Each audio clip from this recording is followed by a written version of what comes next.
I couldn't believe it. Sarili kong anak. Pinagtangkaan kong patayin. Napakasama kong ina. Sana mapatawad niya ako kahit alam kong walang kapatawaran ang aking ginawa. What kind of mother am I? What have I done? Kung bago ka pa lang sa channel na ito, Ate Jane TV, huwag kalimutang pindutin ang notification bell and subscribe button. Sana po hindi naman malaking abala sa inyo ang pagpindot ng subscribe button dahil ang kapalit po nito ay ang pagsuporta para makapag-produce ng mga libreng stories sa mga channels ni Ate Jane. Maraming salamat!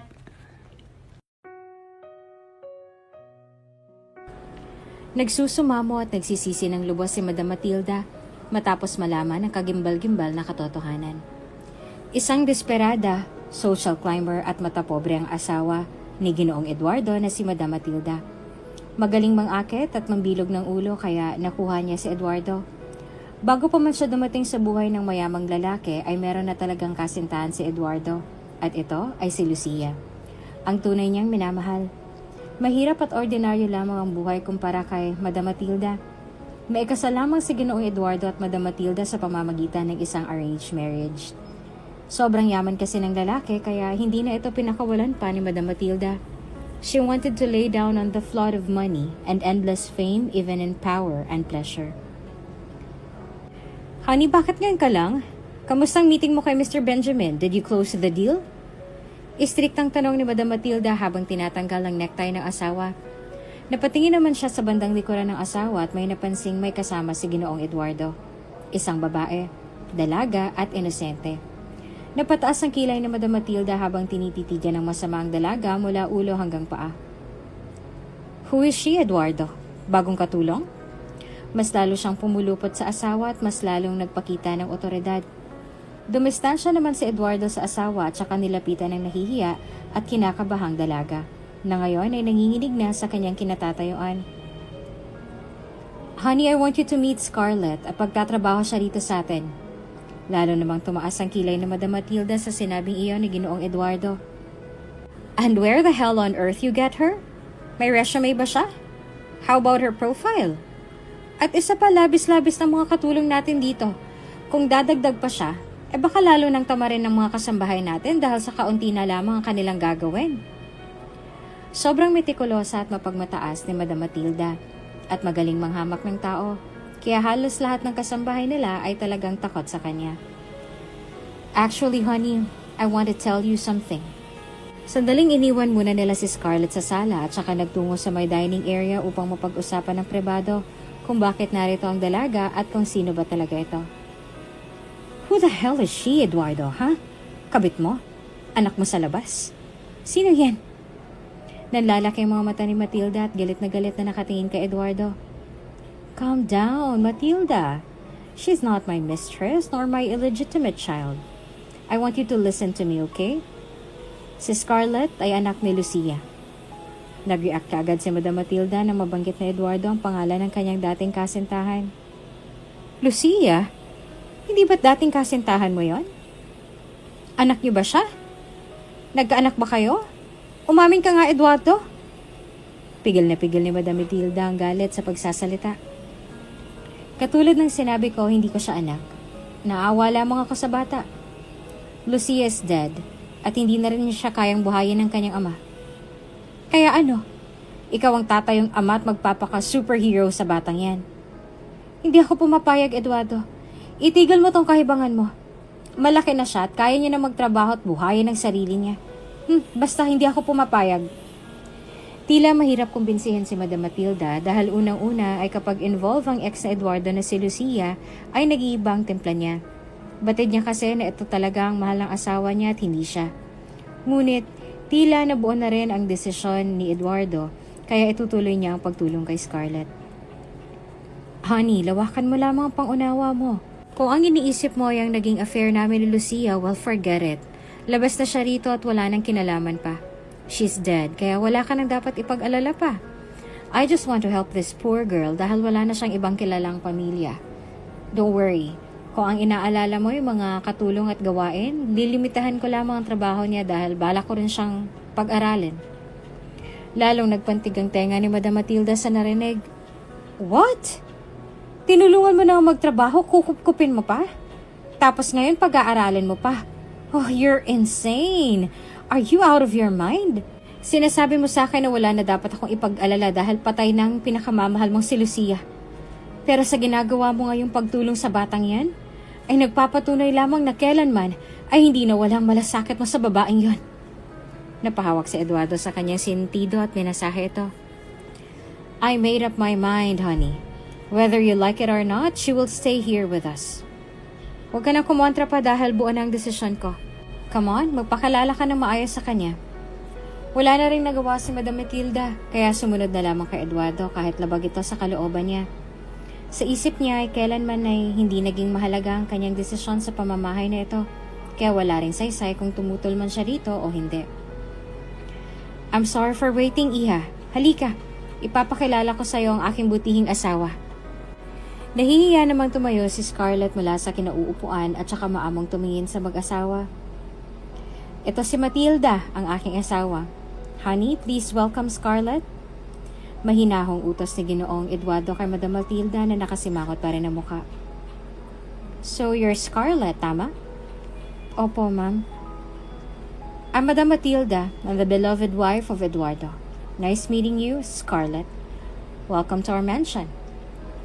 Pakunwaring inilahad ni Madam Matilda ang kanyang mga kamay sa dalaga para lamang mapagtakpan ang tunay niyang nararamdaman na ayaw niya talaga kay Scarlett. Kabado naman itong inabot ang dalaga dahil sa malaistriktang itsura talaga ni Madam Matilda. Matapos magpakilala ay tinawag na ni Eduardo si Aling Siling.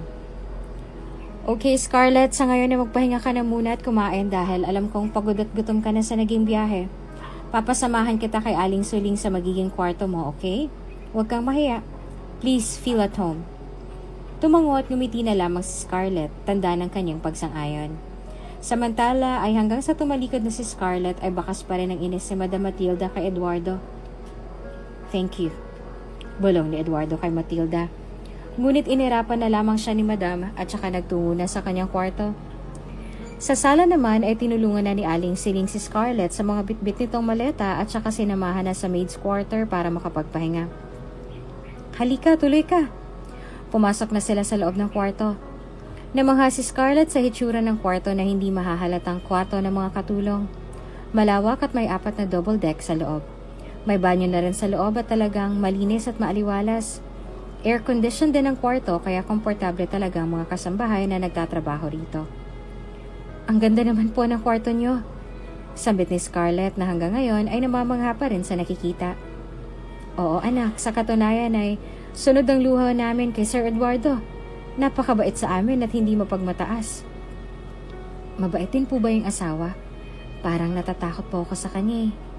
Natahimik sandali si Aling Siling at saka sinilip ang labas upang siguraduhin na walang makakarinig sa kanyang sasabihin at saka inilak ang pinto ng kwarto. Halika, maupo ka rito. Kabado naman si Scarlett na naupo sa kama. Kung anong sobrang bait ni Ginoong Eduardo, ay kabaligtaran naman ni Madam Matilda. Ubod ng sama ng ugali at mata pobre. Mabait lang siya at nagpapakitang tao kapag narito si Sir. Pero pag wala na, nako, parang hayop ang turing sa amin. Eh, hindi naman kami makaalis dahil malaking pasweldo sa amin dito ni Sir kumpara sa iba. Pero minsan lang naman nag-i-stay dito si Madam Matilda dahil malimit ay nasa labas at kausap ang mga mayayamang negosyante at investors. Talaga po ba? Nakakatakot po pala talaga siya. Kaya nga kanina halos mahimatay na ako sa kaba nung kaharap ko siya. Basta, gawin mo na lamang ng maayos ang ipapagawa sa'yo at huwag kang susuway sa mga gusto niya. Nandito naman kami. Tutulungan ka namin. Sa isip ni Scarlett ay mabuti na lamang ay narito sina Aling Siling at ang iba pang mga kasama para tulungan at paalalahanan siya. Dahil kung siya lamang mag-isa ay baka hindi niya kayanin, lalo na at si Madam Matilda ang magiging amo niya. Kinaumagahan ay nagpatawag ng isang urgent meeting si Eduardo para sa lahat. Para na rin formal na ipakilala si Scarlett sa kanyang mga makakasama. Naroon din si Madam Matilda na nakabantay sa bawat galaw ni Eduardo at ni Scarlett. Okay, total kompleto na kayo. Gusto kong formal na ipakilala sa inyo ang inyong bagong makakasama. Scarlett, halika, lumapit ka sa akin. Tinawag niyang dalaga upang lumapit sa kanya. This is Scarlett at makakasama niyo siya rito araw-araw. Pero hindi siya magiging kapareha ng gawain niyo.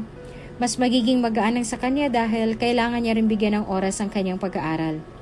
Ikinagulat naman ito ni Madam Matilda na matalim na nakikinig sa kanyang tagiliran. Huh? What do you mean? Na hindi niya magiging kapareha na gawain ng mga katulong dito? Na mas magaan ang kanya? Unfair yun, Eduardo. Don't give her special treatment dahil pareho lang din naman siya ng iba. Payuko na lamang si Scarlett ang kanyang ulo dahil una pa lang ay tanggap niya na ang ayaw talaga sa kanya ni Madam Matilda.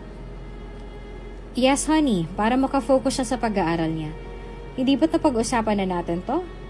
At tomorrow, ikaw ang sasama sa kanya para makapag-enroll siya. What? Are you kidding me? Bulyo pa ni Madam Matilda. Pinabalak na rin na sa trabaho ni Sir Eduardo ang mga kasambahay maliban kay Scarlett. Sa bodyguards mo pasamahan, wala akong oras para dyan. At isa pa, marami pa akong kakausaping mga investors, kaya sa iba mo na siya pasamahan. Matilda, may urgent call ako from Germany, so I need to go there as soon as possible. Lilipad na ako mamaya, kaya gustuhin ko man na akong sumama kay Scarlett ay hindi nakakayanin ng oras ko. So please, honey, do this favor for me. Aalis ka? For how long? Tila nagbago ang timpla ng mukha ni Madam Matilda nang malamang aalis si Eduardo. I think more or less 10 months. Kaya hinihingi ko ang malawak mong pangunawa at kooperasyon to take full in charge of her. Bumaling muli ang tingin ni Madam Matilda kay Scarlett na tumataas na naman ang kilay. Hindi naman maiwasan ni Scarlett na magtanong. Aalis po kayo, Sir Eduardo? Oo, Iha. Pero kapag nagawa ko ng mga dapat kong gawin doon, kahit wala pang 10 months ay babalik na rin ako rito. Kaya huwag ka mag-alala. Mabait yan si Madam Matilda mo. May pagka-istrikta pero magkakasundo rin kayo. Ngumiti na lamang ang dalaga na may kaunting pag-aalinlangan sa kanyang puso. Hanggang sa makaalis si Sir Eduardo ay nanatili pa rin nangangamba si Scarlett dahil hindi niya alam kung paano ang patutunguhan at kakausapin na nakakatakot na si Madam Matilda. Samantala, sa kwarto ng mga kasambahay ay nagtataka si Scarlett dahil halos lahat ng mga kasama niya ay nag-iempake ng kanilang mga gamit. Aling Siling? Papasan ho kayo? Bakit ho kayo nag-iempake ng mga gamit? Abay, bigla kaming pinagbakasyon ni Madam Matilda. Binigyan pa kami ng extra allowance. Umuwi muna raw kami sa aming mga probinsya at baka raw namimiss na namin ang aming pamilya. Kinakabahan nga ako para sa'yo, Iha. Ayaw ko mang umalis ay wala ding matitira rito maliban sa'yo. Mahigpit na nakahawak sa mga kamay ni Scarlett si Aling Siling. Marahil ay may masamang pinaplano ang madam, kaya bigla na lamang niyang pinagbakasyon ang mga ito. Aling Siling, natatakot ho ako. Ramdam ko ang ayaw sa akin ni madam. Sasama na lang ho ako sa inyo. Hindi maaari, Iha. Mag-aaral ka pa, diba? At isa pa, mag-aalala si Sir Eduardo kapag umalis ka. Pati wala ka rin namang ibang mapupuntahan. Malay mo naman ay gusto ko lamang makilala pa ni Madam Matilda. Pwede ka namang humingi ng tulong kapag hindi mo na nagugustuhan ang nangyari. Pero sa ngayon ay mas mabuting nandito ka na muna sa poder ni Sir Eduardo. Malay mo sa isang araw ay bumalik na muli siya. Hintayin mo na lang siya, Iha. Niyakap na lamang ni Aling Siling si Scarlett ng mahigpit. Nang makaalis ang lahat ng kanyang mga kasama ay siya na lamang at si Madam Matilda ang natira sa buong mansyon. Maaga pa lamang igising na si Scarlett habang hawak-hawak ang ilang peraso ng mga papel na pawang mga requirements niya sa pagpapa-enroll. Nakaupo siya sa may sofa at nakasuot na ng pantalon at puting t-shirt. Nang marinig niya na ang yapak ng mga paa ni Madam Matilda na pababa na ng hagdan, ay saka siya bumalikwas sa pagtayo. Hindi siya makatingin ng diretso kay Madam Matilda pero tanaw niyang nakasuot pa rin ito ng kanyang madulas at kumikinang na pantulog. Anong ginagawa mo riyan? Maraming lilinisin. Bakit nakatayo ka lang dyan? Masungit na tanong ni Madam Matilda kay Scarlett. Hindi naman magkamayo sa kabang dalaga. Halos nangangatog na ang kanyang tuhod sa mga oras na to. Di ba po ngayon niyo ako sasamahang mag-enroll? Kumagalpak naman sa tawa si Madam Matilda sa naririnig. Ha? Anong pinagsasabi mo na mag-enroll? Pumayag ba ako, ha? Si Eduardo lang naman na may gusto nito. Pero sa bandang huli, ako pa rin ang magdedesisyon. Ano pong ibig niyong sabihin? Lumapit si Madam Matilda kay Scarlett na tumingin ng matalim. Naitigil mo ng kahibangan mo na makakapag-aral ka. at makukuha ang mga gusto na parang isang prinsesa. Hanggat narito ako, gagawin kong miserable ang buhay mo. Sa mga puntong yon ay napaluhan na si Scarlett. Bakit ho ba galit na galit kayo sa akin? Wala naman po akong ginagawang masama. Tinanggap ko lang naman po ang alok na tulong ni Sir Eduardo. Wala kang ginagawang masama? Pero ang iyong inay meron. At saka anong karapatan mong sagutin ako at kausapin ng ganyan? Hanggat nandito ako, mananatili kang nakatingala sa akin. Dahil mananatili ka lang din sa aking talampakan. Kaya magpalit ka na ng damit at itapon yung mga papel na yan dahil walang enroll ang magaganap. Tila gumuho ang mundo ni Scarlett sa mga binitawang salita sa kanya ni Madam Matilda. Halo-halong emosyon ang nararamdaman niya ngayon. Hindi siya makapaniwalang maglalaho na lamang sa isang iglapang bago pa lamang na umuusbong na pangarap sa kanyang puso. Pero po, wala nang pero. Lumayas ka na riyan sa harapan ko at ipaganda mo ako na agahan. Magpalit ka na rin ng uniforme mo na pang muchacha na nababagay sa'yo. Ang dami mong satsat. Sisingot-singot na tumalikod si Scarlett habang hawak pa rin ang mga papel na magdadala sana sa kanyang mga pangarap. Pagkapasok niya ng silid ay mabilis siyang umupo sa kanyang kama at humagulhol ng iyak. Unti-unti nang napupunit ang mga papel na hawak niya dahil sa nababasa na ito ng kanyang mga luha. Bakit ang lupit mo sa akin, Madam Matilda? Bakit galit na galit ka sa aking ina? Gusto ko lang naman makapag-aral at makaahon sa buhay. Sana hindi na lang namatay si nanay. Hindi ko kaya mag-isa. Nanay, isama mo na lang ako. Pagsusumamo ni Scarlett sa kanyang sarili na wala pa ring tahan sa pag-iyak. Ilang saglit pa ay sumigaw na ng malakas si Madam Matilda mula sa labas na naging dahilan ng pagkabigla ni Scarlett. Scarlett!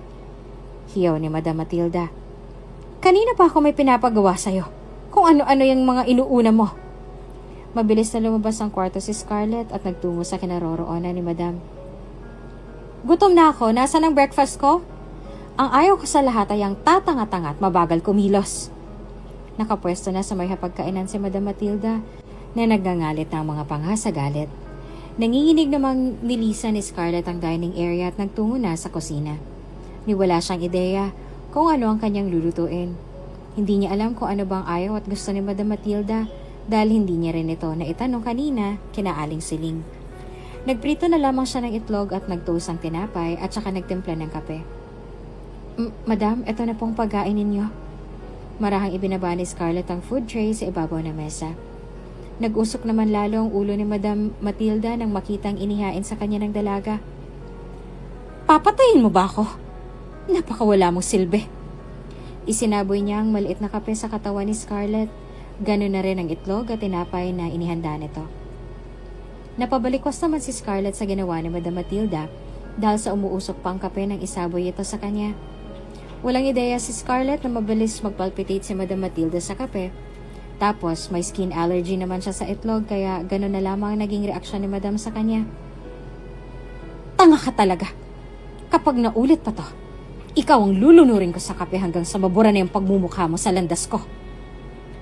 Umiyak na muli si Scarlett dahil ngayon pa lamang ay nararamdaman niya na ang ginagawa ng miserable ni Madam Matilda ang pananatili niya sa mansyon.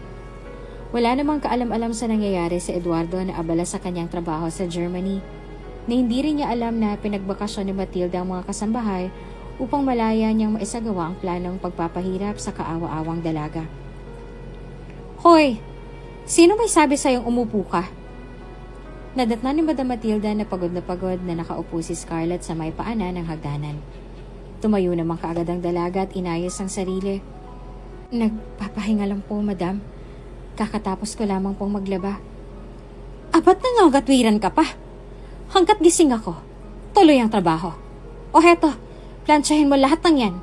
Mga branded yan at mamahalin.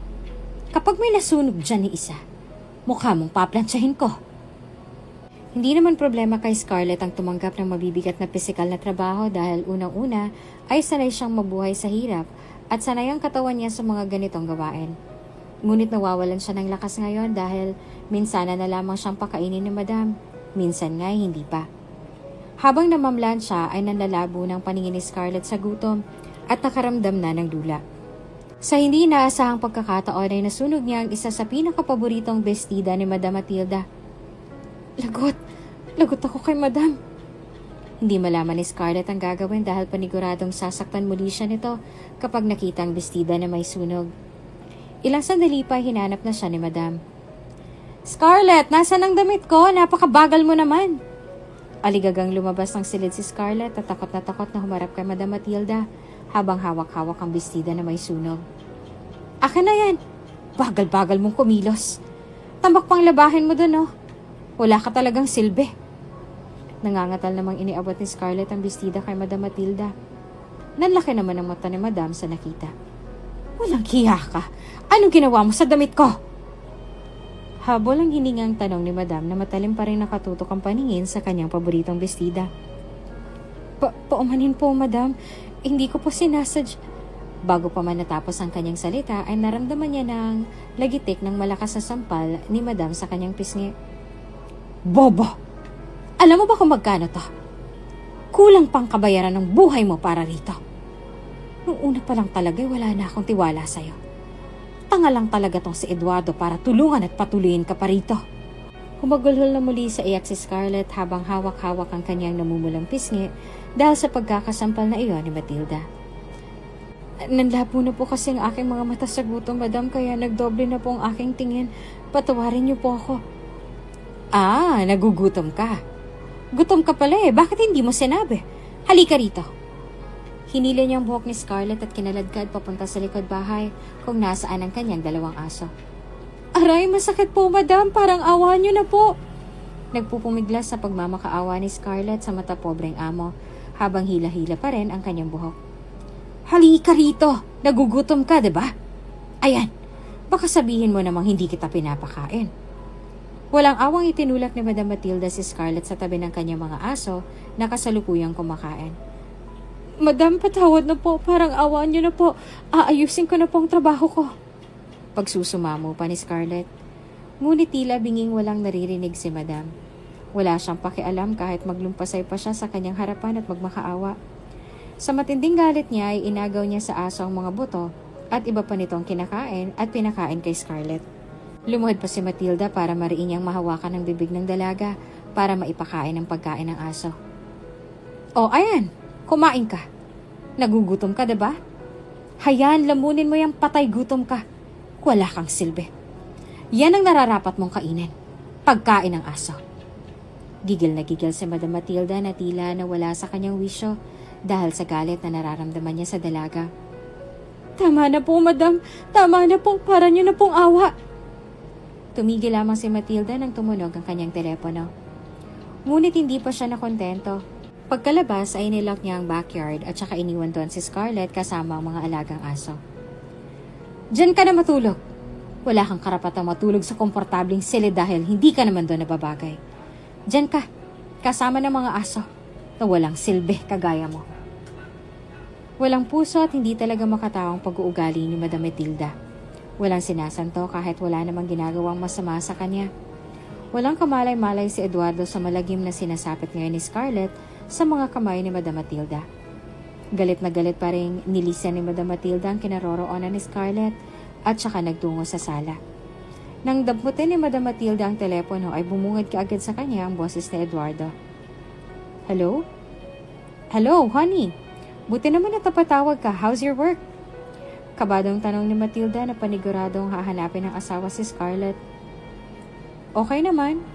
Mas mapapabilis ang pag-uwi ko dahil mukhang matatapos na namin ang trabaho rito. Pasilip-silip sa likuran si Matilda at hindi na mapakali. That's good. Namimiss na rin kita, honey. Please come back as soon as possible, okay? Sure, honey. Nga pala, kamusta ang pag-enroll niyo ni Scarlett? I told her na business management ang kunin niya. Sinabi ba niya sa'yo? Where is she?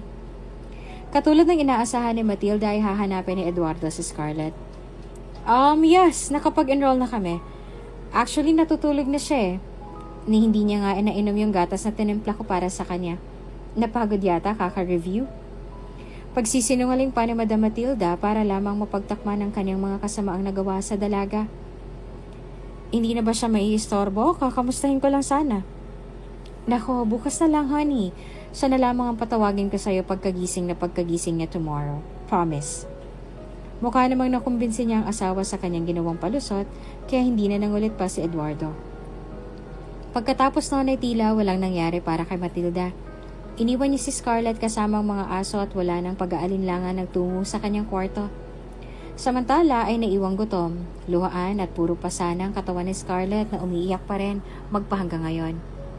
Ni wala siyang mapagsabihan o mapagsumbungan man lang.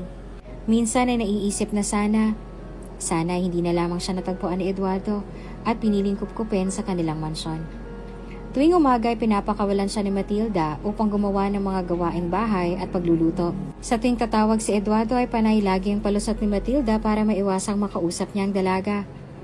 Minsan ay sekretong tinawagan ni Eduardo si Scarlett upang kamustahin, ngunit natatakot na magsumbong ang dalaga dahil may mga kapatid din siyang maliliit at binantaan ito ni Matilda na sasaktan din ng mga kapatid kapag nagsumbong ito kay Eduardo. Maging ang pag-aaral niya ay pinagsinungaling na rin niya sa lalaki, katulad ng utos ni Matilda na wag magsasabi ng totoo. Hanggang sa araw-araw na itong sinasaktan ni Matilda ng walang awa. Scarlett! Dali-daling iniwan ni Scarlett ang ginagawa upang puntahan ang tumatawag na amo. Dahil sa araw-araw na pananakit ay unti-unti na rin nagkaroon ng trauma ang dalaga at matinding takot kay Matilda. Madam? Nakabihis ang mata pobreng amo at may nakahandang 2 maleta. Mag-ayos ka na at mag-impake. Utos nito sa dalaga. Agad namang nagtaka si Scarlett kung bakit kailangan niyang mag-impake. Bakit po, madam? May pupuntahan po ba tayo? Nakangiting sumagot naman si madam na para bang isang maamong tupa. Oo, at alam kong naiinip ka na rito sa bahay kaya magbabakasyon tayo. Sa loob ng ilang linggong pamamalagi niya rito sa mansyon kasama ang malupit na si Madam Matilda, ang ngayon lamang siya niyaya nito ng maaliwalas ang mukha at hindi galit. Pinagtakha naman ito ni Scarlett dahil sa kakaibang ikinikilos ng mata pobreng madam. Pero sa isip niya, baka ito na ang panahon na gusto nang bumawi sa kanya ng kanyang amo, kaya wala nang alinlangan pa siyang sumama rito. Ngunit wala siyang kaalam-alam sa tunay na intensyon ng malupit na amo.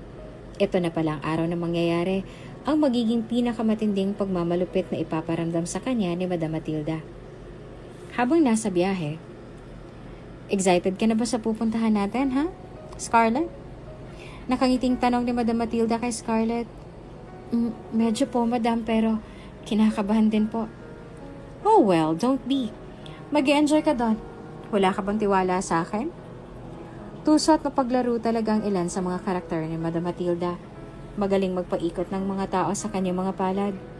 Kung siyang tatanungin at kung kaya niyang sagutin ng diretsa si Madam Matilda, ay maaaring sabihin niya na wala talaga siyang tiwala sa kanyang amo. Matapos siyang saktan paulit-ulit at maltratuhin ito na parang isang aso, ay wala na talagang masamang salita pang makakapaglarawan kung gaano kasamang tao si Madam Matilda. Sa kabilang banda naman, ay ngumiti na lamang si Scarlett at binaling na lang muli ang atensyon sa labas ng sasakyan. Iniisip niya na sa mga oras na ito ay sa wakas makakahinga na rin siya ng maluwag. Magiging maayos na rin ang relasyon nila ng kanyang amo. At higit sa lahat ay magkakaroon na muli ng bagong pag-asa sa kanyang puso. Sa sobrang kabaitan ay handa na namang patawarin ni Scarlett ang malupit na amo. Humingi lamang ito ng tawad sa kanya. Mahabang oras din ang kanilang binahe at sa wakas ay nakarating na rin sila sa Camarines Sur. Ang napiling resort ni Madam Matilda ay malapit sa ilog. Mayroon siyang sinabihan ng mga mayayamang kaibigan para hindi mahalata ang kanyang pinaplanong gawin. Malawak ang ilog at malalim. Medyo maalon din ngayon at dahil sa sama ng panahon. Sinakto niya talaga magbakasyon ng ganitong panahon para mas mapadali ang kanyang mga balak. Sa gitna nakapwesto ang kanilang kabana. Samantala ay wala namang kaide-ideya ang mga amiga ni Madam Matilda sa kanyang pinaplano at ang alam lang nila ay magbabakasyon lamang silang talaga. Scarlett, halika rito. Iwan mo na yan dyan, ako nang bahala mamaya sa bagahe ko. Sumunod naman kaagad si Scarlett. Namamangha siya sa ganda ng lugar, ngunit alam niya sa sarili niyang hindi niya ma-enjoy ang paliligo sa ilog dahil sa hindi siya marunong lumangoy. May kailangan po ba kayo, madam? Nakatayo sa may dulo ng kabana si Madam Matilda habang umiinom ng whiskey. Nakabukod din ang kabana nila para sa ibang mga kasama kaya malayang-malaya si Matilda na gawin kung ano man ang kanyang pinaplano. Wala, just stay here. Naiilang namang sumagot si Scarlett. Okay po, madam. Scarlett, anong greatest fear mo? Nagsalubong naman ang mga kilay nila ni Scarlett sa pagtataka. Bakit niyo po tinatanong, madam?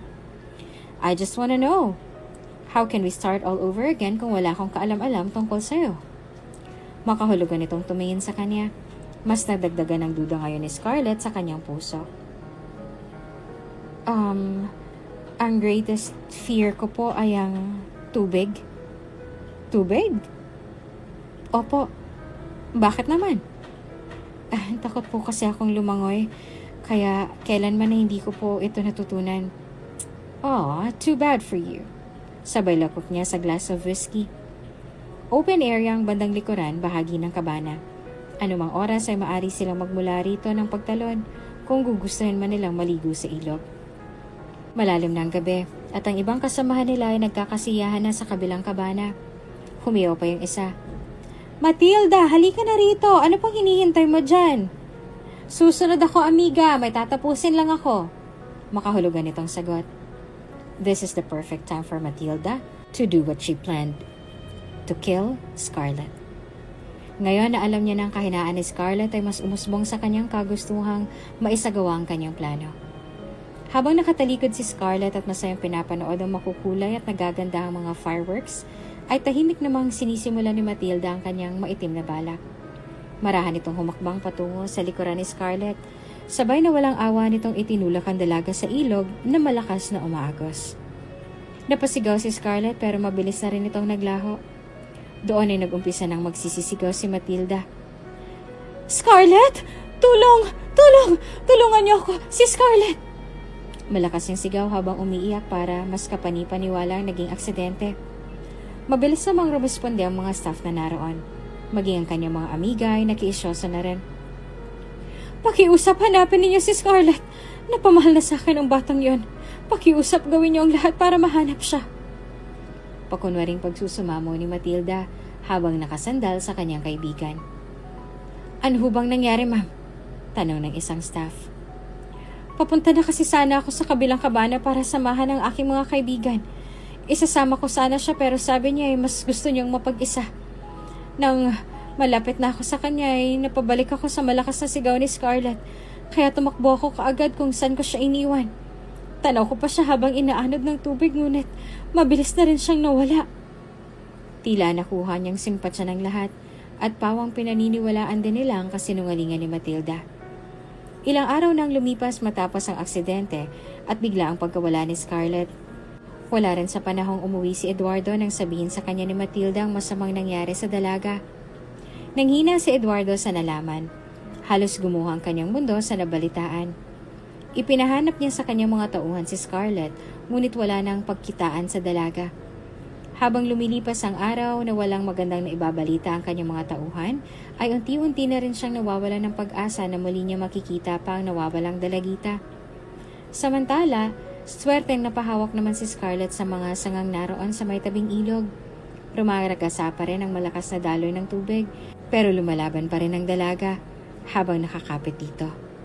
Sa kabutihang palad ay may nakakita sa kanyang isang lalaki.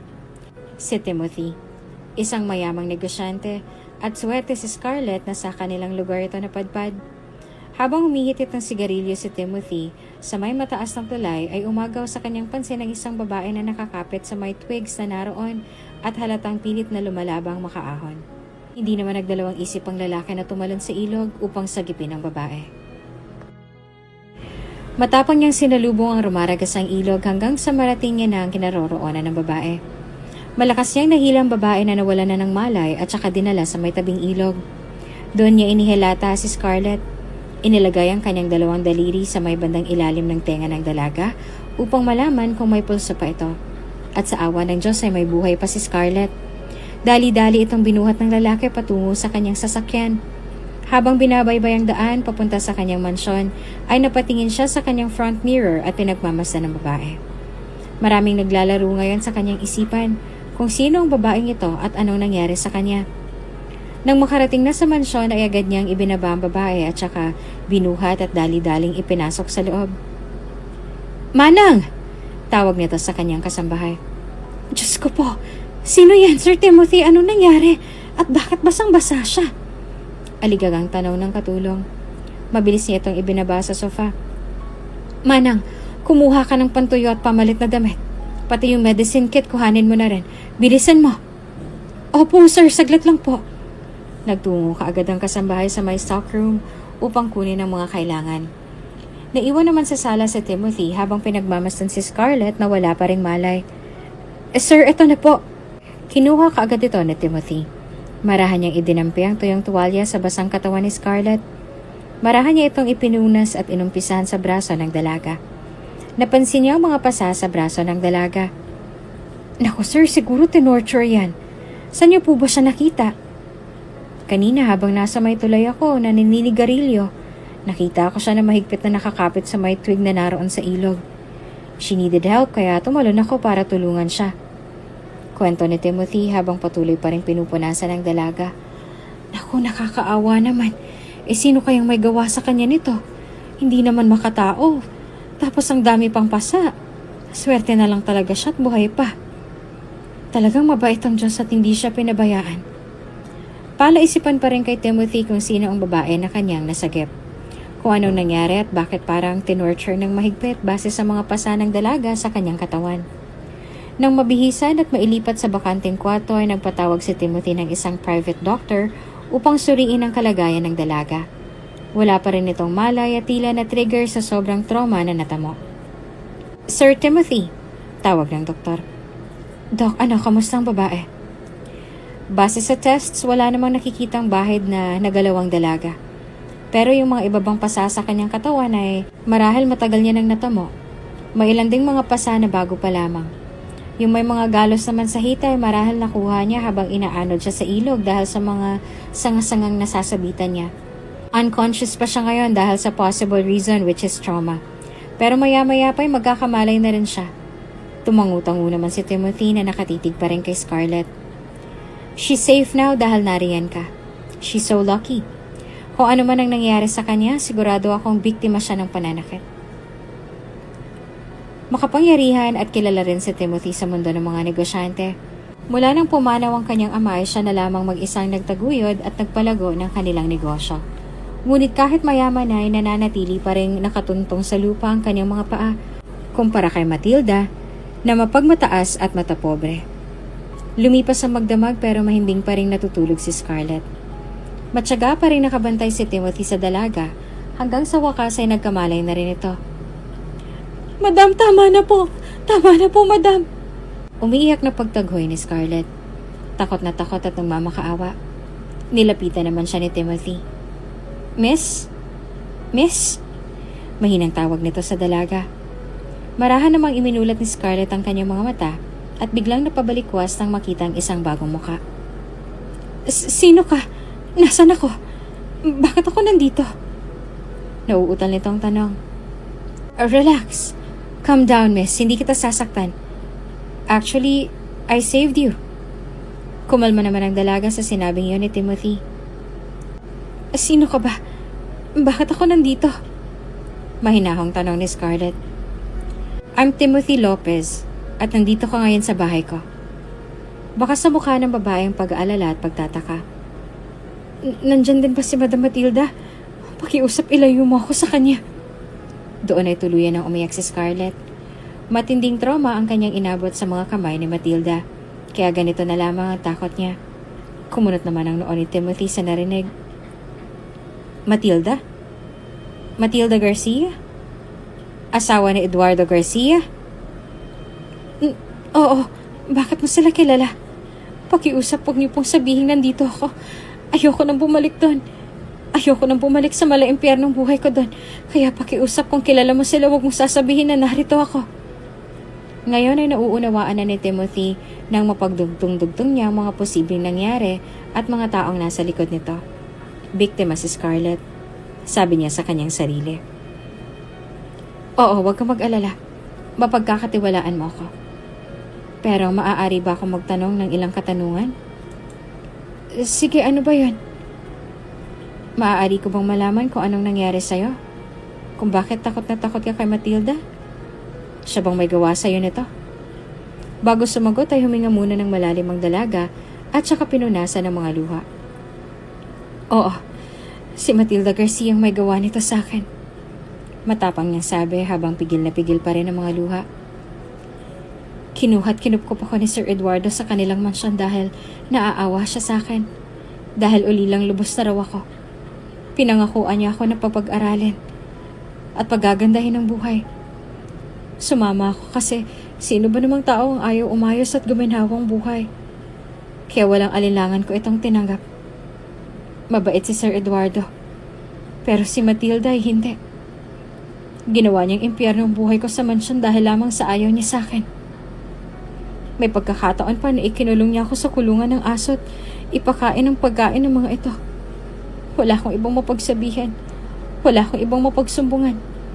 Pati mga kasama kong kasambahay ay pinagbakasyon niya para ako lamang mag-isang matira sa mansyon. Ilang beses ko nang gustong sabihin kay Sir Eduardo sa tuwing tumatawag siya, ngunit pinagbantaan na ni Matilda ang buhay ko at ang mga kapatid ko. Hindi ko na alam ang gagawin ko. Hindi ko alam kung paano makakatakas sa kalupitan ni Matilda. Sinira niya ng lahat sa akin. Maging ang mga pangarap ko ay inagaw niya na sa akin. Kaya para tuluyan na ako mawala sa landas niya, isinama niya ako sa isang ilog at doon itinulak niya ako ng walang awa. Kaya sir, nakikiusap po ako sa inyo. Huwag niyo sasabihin na natagpuan niyo ako. Hayaan niyo mabuhay sila sa kasinungalingang patay na ako. Nakikiusap po ako. Damang-dama ni Timothy ang masalimuot na pinagdaanan ni Scarlett sa mga kamay ni Matilda. Awang-awa siya sa sinapit ng dalaga. Dahil sa liit ng mundo ng mga negosyante ay napaka-imposibleng hindi niya makilala si Matilda. Nauunawaan ko. Nalulungkot ako sa sinapit mo sa kamay ng walang hiyang Matilda na yon. Noon pa man ay masamang tao na talaga siya. Nagtaka si Scarlett sa sinabing iyon ni Timothy. Kilala mo ba siya? Ngumisi si Timothy at baka sa mukhang panlalamig nang maalalang mga ginawa sa kanila ni Matilda. Hindi ko siya pwedeng makalimutan. Siya lang naman ang dahilan kung bakit nakakulong ngayon ang aking ama at kung bakit namatay ang aking ina. She's a monster and unforgivable. Hindi naman lubos maisip ni Scarlett na ganito pala talaga kasama si Madam Matilda. Hindi lamang pala siya ang nagawa ng masama nito, kundi marami pa rin iba. Habang lumilipas sa mga araw ay unti-unti na rin nakaka-recover si Scarlett dahil na rin sa labis na pag-aalaga ni Timothy dito. Scarlett? Tugon ng dalaga habang nakatayo sa may terrace ng mansyon at pinagmamasdan ng ganda ng buong lugar. Come with me. Nagtakang tumingin ng dalaga kay Timothy. Where? We're going to Australia. You want to change your life, right? I want to help you. Alam kong hindi ka makakaahon hanggat hindi nabibigyan ng katarungan ng ginawa sa'yo ng ubod ng lupit na si Matilda. Kaya please, sumama ka sa akin. Papag-aralin kita doon. Tuturuan at gagawing malakas at matapang. Babaguhin ko ang buhay mo. Sabay tayo magigante sa mga ginawa sa atin ni Matilda. We deserve peace and justice. Tama si Timothy. Hindi makakapagpatuloy sa buhay si Scarlett kung habang buhay na lamang siyang magtatago sa takot at kukuble sa pangamba na baka isang araw kapag nakita silang muli ni Matilda ay saktan muli siya nito at pahirapan. Kung kaya't wala nang dahilan pa para tumanggi at magdalawang isip sa alok ni Timothy dahil para sa kanya ito na ang kanyang huling pagkakataon para mabago ang takbo ng kanyang buhay. Mahirap na muling magtiwala para sa kanya pero nakikita at nararamdaman niyang tapat si Timothy sa kanyang mga sinasabi. Matalim na nakatingin si Scarlett sa kawalan at nagangalit ang mga panga kapag naririnig niya ang pangalan ni Matilda. Pumapayag ako. Are you sure? Oo. Walang dahilan para tumanggi pa ako. Kung tutuusin, wala naman talagang kapatawaran ng mga kawalang hiyang ginawa niya sa akin. Hindi makatao at walang awa. Masahol pa sa isang halimaw. Kaya tinatanggap ko ang alok mo. Turuan mo ako at palakasin. Gusto ko siyang gulatin at muling harapin ng buo na at malakas. Wala nang kinatatakutan. Ipamumukha ko sa kanyang bangungot ng kahapon at sisiguraduhin kong itong papatay sa kanya. Sa lahat ng mga nagawang masama ni Matilda kay Scarlett ay hindi maalis sa kanya ng tuluyang kamuhian ang malupit na amo. Paghihigante. Yan lamang ang nag-iisang alas ngayon ni Scarlett upang mabigyan ng katarungan ang mga kasamaang nagawa sa kanya ni Matilda dati. Simula nung araw na tumuntong siya sa mansyon ng mga Garcia at naranasan ang pagmamalupit ni Matilda, ay iyon na rin ang araw na naging bato na ang puso ni Scarlett. Napuno na ito ng galit at suklama at ang tanging alam na lamang ay kung paano makapaghihigante. Best decision, Scarlett. Iiwan na natin sa nakaraan ang dati mong buhay at mapapalitan na ito ng bago. At wala nang sino man ang makakapanakit sa'yo. Tutulungan kitang aralin ng pasikot-sikot ng negosyo, kung paano mag-close ang mga deals at mambola ng mga investors. Hindi mo man kayang saktan ng physical si Matilda, doon naman natin siya titirahin sa kanyang kahinaan. Ang kanyang kapangyarihan, impluwensya at yaman. Buong loob na sumama si Scarlett kay Timothy sa Australia upang mag-aral at mag-training. Doon siya natuto ng ilang mga self-defense at kung paano magpatakbo ng negosyo. Mas magiging matapang siya ngayon at may pinag-aralan. Ito ang magiging alas niya para mapataob ang matapobreng si Matilda. Gagawin niya lahat ng kanyang makakaya para matutunan ng mga ituturo sa kanya na magagamit niya sa paghihigante kay Matilda. Scarlett, I'm so proud of you. Nakaupo sila sa baranda ng mansyon ni Timothy sa Australia habang umiinom ng wine. Too early to say that, Timothy. Wala pa nga ako nagagawa. Wala pa ako nasisimulan. Pagbalik natin ng Pilipinas, doon pa lamang magsisimula ang tunay na laban. Base sa tono ng pananalita ni Scarlett ay mapapansin, malaki na nga ang pinagbago ng dalaga. Mas malaman at malalim na ang pinaghuhugutan. Halatang profesional na at may pinag-aralan. Maging sa pananamit ng dalaga ay malaki ring pagbabago. Nakakapagsuot na siya ng mamahalin at all-out na mga damit dahilan para mas makita ang hubog na kanyang katawan at maputi at malapor sila ng mga balat. One more thing before we come back to the Philippines, Scarlett. Marahang lumingon si Timothy sa dalaga at naglahad ng isang maliit na kahon na may lamang singsing. What is this? Marry me. Nagulat ang dalaga sa panibagong alok ni Timothy. Don't worry. This is only a part of our plan. Kapag kasal na tayo at naging Lopez ka na, wala nang sino mang makakalapit at makakapanakit sa'yo. Mas malakas ang mga Lopez kesa sa mga Garcia. Isa na kami sa standard sa business world kaya wala nang sino man ang basta-bastang manghahamak sa'yo. Gamitin mo ang aking apelyido para tuluyan ka ng makapaghigante kay Matilda.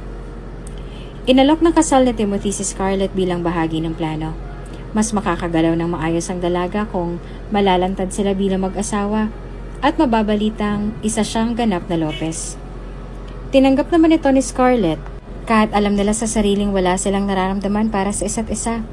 Maliban sa pareho nilang pangarap na makapaghiganti kay Madam Matilda Garcia. Nang maikasal ang dalawa ay saka bumalik na sila ng Pilipinas. Are you nervous? Tanong ni Timothy sa dalaga. Maaaring nagbago na nga si Scarlett ngayon pero hindi pa rin maaalis sa kanyang kaba. Pero pinangako niya sa kanyang sarili na kailanman ay hindi na siya matatakot. Nervous? Mali ka yata ng tinanong, Timothy. Simula nang nagdesisyon akong sumama sa'yo at magbago. Wala nang kaba pang natitira sa aking puso. Pasimple namang umiti si Timothy at nagpakita ng labis na paghanga sa dalaga. Hindi na lamang niya binanggit dahil alam niya ngayong hindi siya mananalo kay Scarlett. Ngayon, ang isa sa pinakamalaking event ng mga business tycoons at halos lahat ng mga kilalang personalidad sa sikat na clothing lines ay naroon. Lahat ng mga kilalang politiko at mayayamang mga negosyante ay imbitado. Pumarada ng sasakyan ni Timothy at Scarlett sa harapan ng prestihiyosong restaurant at event center na puno na agad ng mga bisita. Shall we? Tanong ni Timothy at nasa loob pa rin sila ng sasakyan. Hayaan muna natin silang pumasok lahat. I want to have my own spotlight and steal their attention. Sa huli tayo lalabas para kitang-kita ni Matilda. Kitang-kita ang babaeng pinagtangkaan niyang patayan. Matalim nitong sabi. Okay, dear. Your wish is my command. Tila sunod-sunuran na lamang si Timothy kay Scarlett para masanay itong lumaban na mag-isa. Isa pa, malaking tiwala niya sa pagbabago ng dalaga kaya hinayaan na lamang niya kung ano man ang mapagdesisyonan nito. May special speech din kasi si Timothy para sa pag-aanunsyo niya tungkol sa kanyang asawa, ang pagpapakilala kay Scarlett. Nang makapasok na ang lahat ay doon pa lamang bumaba ng sasakyan ng dalawa. Walang bahid ng kaba sa mukha ni Scarlett na ngayon ay pinili munang magsuot ng half mask sa kanyang mukha para hindi siya kaagad makilala. Inilahad ni Timothy ang kanyang kamay at saka inabot naman ito ni Scarlett. Buwang loob na silang pumasok ng event center. Nasa malayo pa lamang ay pinapakilala na sila ng MC. Habang naglalakad sa red carpet patungo sa stage ay mahigpit na nakakapit si Scarlett sa mga braso ni Timothy. Iginala niyang paningin upang hanapin ang taong dahilan ng kanyang pagbabalik. Nasimpatan niya ito sa harapan malapit sa stage at kasama si Eduardo. Nang makita niyang muli ang pagmumukha ni Matilda ay bumalik muli ang sakit ng nakaraan. Yung galit at suklam. Nakangiti siya ngayon pero sigurado siyang mabilis itong maglalaho sa mukha ni Matilda kapag inalis niya na ang kanyang suot na maskara. Ladies and gentlemen, it's our pleasure to have our newly couple and the strongest and the most powerful business tycoon of this generation. Businessman, please give a round of applause to Mr. and Mrs. Lopez of Lopez Group of Companies. Nagpalakpakan ang lahat ng mga naroroon, maging sina Eduardo at Matilda na halatang napipilitan lamang. Ayaw na ayaw kasi ni Matilda na nalalamangan, ngunit kailangan niya makibagay dahil malaki ang naitulong ng mga Lopez sa mga Garcia noong panahong palubog na ang ilang negosyo ng mga ito. Pagkabanggit sa kanila ay umakyat na sila ng entablado na magkahawak ang kamay. Sa kanila na lamang nakatutok ang spotlight na tila sila ang bida ngayong gabi. Lahat ay nakatingin sa kanila at naghihintay na makita ang itsura ng asawa ni Timothy. Good evening. Before anything else and before we go to the plot twist of this night, let me thank all of you who accepted my invitation. It's my pleasure to see all of you here and witness my biggest announcement. Hindi na ako magpapaligoy-ligoy pa. I want you all to meet my wife, my better half, and the woman behind this mask. Tycoons, I want you to meet my loving wife, Scarlett. Scarlett Lopez. Tinanggal na ni Scarlett ang suot na maskara at saka matapang na tumingin sa audience. Pumirmi ang kanyang mga tingin kay Matilda na ngayon ay sobrang kaba at pagdududa sa nakikita ngayon. Sinalubong ni Scarlett ang mga tingin na iyon ng matalim at punong-puno ng galit. Maging si Eduardo ay nakatulala sa nasasaksihan niya ngayon. Buong akala nila ay wala na si Scarlett, kaya sumuko na siya sa paghahanap sa dalaga. Samantalang ang lahat naman ay nananatiling nakatutok ang atensyon kina Timothy, lalong-lalo na kay Scarlett dahil sa ang kinitong ganda. Nagpalakpakan ng lahat at bakas ang tuwa sa kanilang mga mukha. Okay, thank you. And you may now enjoy the party. Have a good night. Bumaba na sa entablado sina Timothy at Scarlett na mahigpit pa rin nakahawak sa lalaki. Sinalubong sila ng mga ilang negosyante upang batiin. Timothy, you suspensed all of us. Napakaganda ng asawa mo. Nako, for sure naturuan mo na rin siya ng mga estilo mo sa negosyo. Lalong mamamayagpag ang Lopez Corporation sa taas.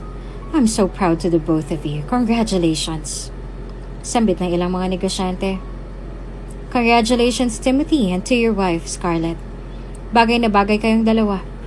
More power sa Lopez Corporation. Hindi matatawaran ng saya ng mga naroroon ng mga tunay na sumusuporta kina Timothy. Nang mabaling ang atensyon ng dalawa sa mag-asawang Matilda at Eduardo ay sila na ang kusang lumapit sa mga ito. Taas na o lumapit sina Scarlett at saka nagbitiw ng peking mga ngiti. Hindi naman malaman ng maramdaman ni Matilda ng mga oras na ito. Lumapit sina Scarlett at Timothy kina Matilda. Agad naman silang pinasalubungan ng mahigpit na yakap na Eduardo, lalong-lalo na si Scarlett. Habang si Madam Matilda naman ay nakatayo pa rin at hindi pa rin mawari ang nararamdaman sa isang sulok. Scarlett, you're alive! Akala ko wala ka na. I did my best na ipahanap ka pero wala nang pagkakitaan sa'yo. What happened? Nag-aalang tanong ni Eduardo sa dalaga. Eduardo, let's forget what happened in the past. What happened in the past is just a memory. A very bad and sad memory. I am now a Lopez. And please forget the old Scarlett because I will never be the woman that I used to be. Matapang at mariin itong sagot na may peking ngiti sa kanyang mga labi. Namangha naman si Eduardo sa sinabi ng dalaga. Sa pagsasalita pa lang ay malaki ng pinagbago nito. Pero magpagganon pa man ay sumang-ayon na lamang si Eduardo dahil tanggap niya ang kanyang naging kakulangan at pagkakamali noong mga panahong iniwan niya si Scarlett sa mga kamay ni Matilda na hindi man lang niya nagawang protektahan. You're right, Iha. I just want to apologize and say that I am truly proud of you. You've changed a lot. You've grown up. You're different from yesterday. And I'm very proud of you. Tapat na wika ni Sir Eduardo. Ngumiti na lamang si Scarlett at saka bumaling ang tingin kay Matilda. Matilda, hindi mo man lamang ba ako yayakapin? Nanlaki ang mga mata ni Matilda nang tawagin ito ng dalaga na walang madam sa pangalan. Batid niya na sobrang laki na ng pinagbago ngayon ng dalaga. Ibang-iba sa dating Scarlett na pinagmalupitan niya. Dahil ang bagong Scarlett ngayon ay hindi niya na malalapatan ng kamay o masasaktan man lamang. Scarlett, you're back with so much taste and sense of elegance. You've changed. But for me, you're still the old Scarlett that I've known. I'm glad that you're back. Such a lucky girl. Give me a hug. Ngunit hindi nagpatinag sa takot si Matilda. Patuloy pa rin niyang kinutsa si Scarlett habang pinapasadahan ng tingin mula ulo hanggang paa.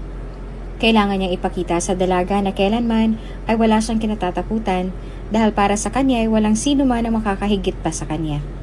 Maaaring malaking ang pinagbago ngayon ni Scarlett pero para sa kanya ay pareho lamang sila na nagtatago sa anino ng kani-kanilang mga asawa. Hug? Okay, just a minute. Kumuha siya ng alcohol sa kanyang purse at saka pinasiritan ng buong katawan. Now I'm ready to hug you, Matilda. Mamahalin kasi itong suot ng damit ko. Baka lang madumihan at makapitan ng mikrobyo. Nagtaas naman ng kilay si Matilda na tila nagtitimpi lamang. Maya-maya pa ay nagdampi na rin ang katawan ng dalawa at nagyakap. Go to hell. Bulong ni Matilda kay Scarlett. You go first, criminal. Mahinang tugon naman ng dalaga at halata sa boses ang sobrang galit at puot. Nang magbitiw sa pagkakayakap ay nagbato na muli sila ng mga peking ngiti sa isa't isa. Well, I think it's too much making time with you.